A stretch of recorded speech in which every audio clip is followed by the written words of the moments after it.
Halloween is back, but is it any good? Let's find out.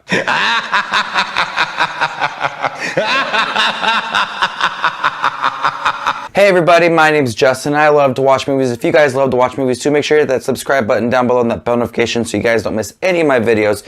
Today we're talking about Halloween 2018. There's 3 movies now with the title Halloween. So we're just going to call it Halloween 2018. This is directed by David Gordon Green, who has mainly focused on dramas and comedies, and is also written by Danny McBride, who also focuses on comedies. So we have Halloween 2018, and this is the return of Laurie Strode and Michael Myers. This is set 40 years after the events of the first movie, and they're forgetting all of the other Halloween movies, from 2 up to Resurrection and the Rob Zombie ones. Completely forget about them. This is a direct sequel to the original, 40 years after, and Michael Myers is old. Laurie Strode is paranoid. She has her house prepared for a return of Michael Myers. She has guns everywhere, a fence around her house, traps, everything. She has trained her daughter, played by Judy Greer, and she is worried that one day Michael Myers will return and try to kill her, so she is prepared for this night. After he's transported, the bus crashes and he escapes and seeks out Laurie Strode. I was really looking forward to Halloween. I've been watching all the Halloween movies leading up to this event, and I've been watching them and I've been reviewing them on my channel, and I was really hoping that this one would be better than the Thorn trilogy or the second Rob Zombie one or even Halloween Season of the Witch. But Halloween 3, let's talk about it. I'm going to give you my good, the bad, and at the end I'm going to give you my score for the film. The best thing about Halloween is a lot of things. It's a really good film. It's a fitting return for this franchise, and it is a blast. There's so many things that worked in here, a lot of things that I appreciated and loved about this movie. This movie tried to recreate certain sequences from the original. They tried to recreate that atmosphere, and I do think that it worked. They also tried to do something new with the movie. So they found that nice balance in between. They found that nice balance of paying respect to the original while also ushering it into a new direction. And I love that because there are certain scenes that did remind me of the original. The score, the opening sequence, Michael Myers walking around Haddonfield. A lot of it felt like I've seen it before, but I still was excited to see it. But then they added new things in here, which I did appreciate as well. Nick Castle plays Michael Myers, and he is menacing. And one thing I found interesting about this take on Michael Myers is that you get to see his face plenty of times in the movie. And the first introduction you get to Michael Myers in this movie is at Smith's Grove, and he is old, probably in his 60s, and you don't see him without his mask. And when I think of Michael Myers, I think of a young, spry guy who is endurable and, you know, he can kill a bunch of people. I don't think of an old man. I don't know why, but it was an interesting take to see Michael Myers so old without his mask. Because usually when you see Michael Myers, you see him with his mask. He's not talking, he has his mask on. There's a few sequences throughout the franchise where you don't see him without a mask.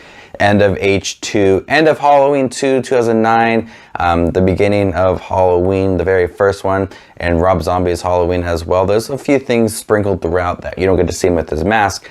But here you get to see him a lot without his mask, and I think it adds a lot to the character. He's just not some force, he's just not some creature that can never die. He's a human, and he is just psychotic, and he wants to kill Laurie Strode.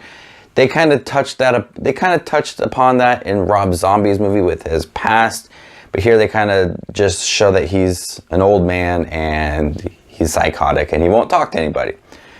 Jamie Lee Curtis returns as Laurie Strode, and it is epic. It is awesome. She is very paranoid, but it is very believable. I think it's more believable than her character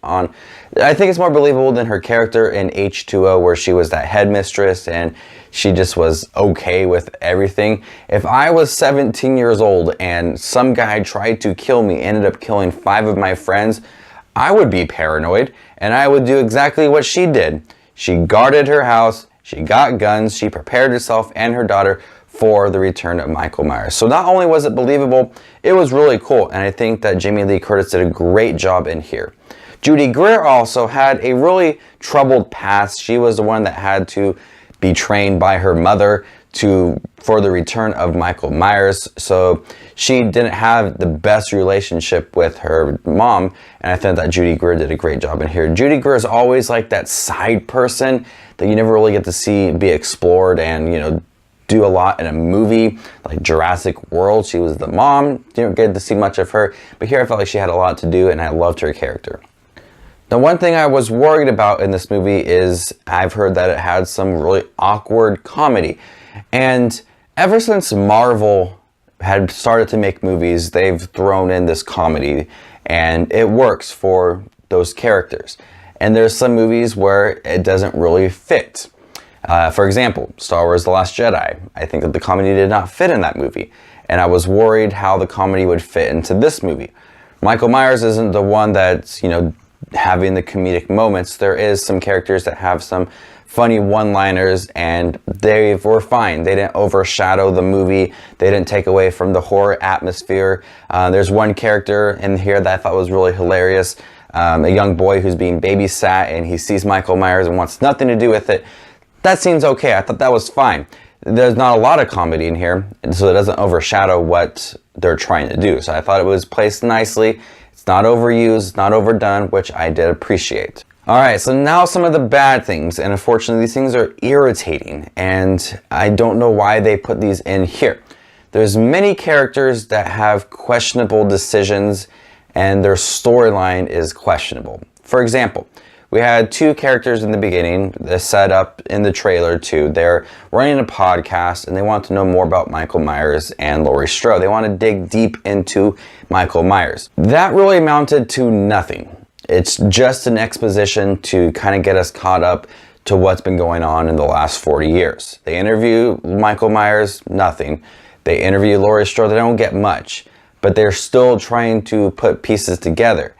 And it doesn't amount to anything, just some heavy exposition early on in the movie.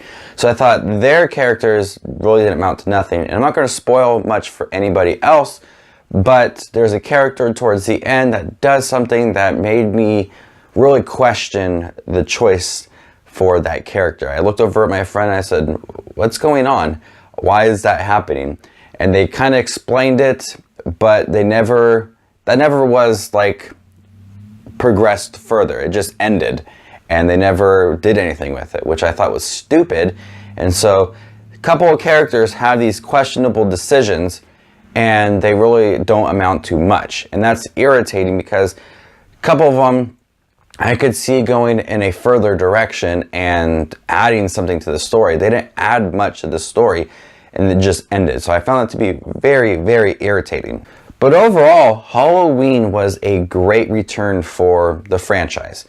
I like the look of Michael Myers, very menacing. It was cool to see him as an old man, and him putting his mask on was just, it was climatic, and I just loved it. The score was great, the writing was good, Laurie Strode was awesome. There are so many good things about this movie, but there are a few irritating scenes with some irritating characters that I just could not overlook.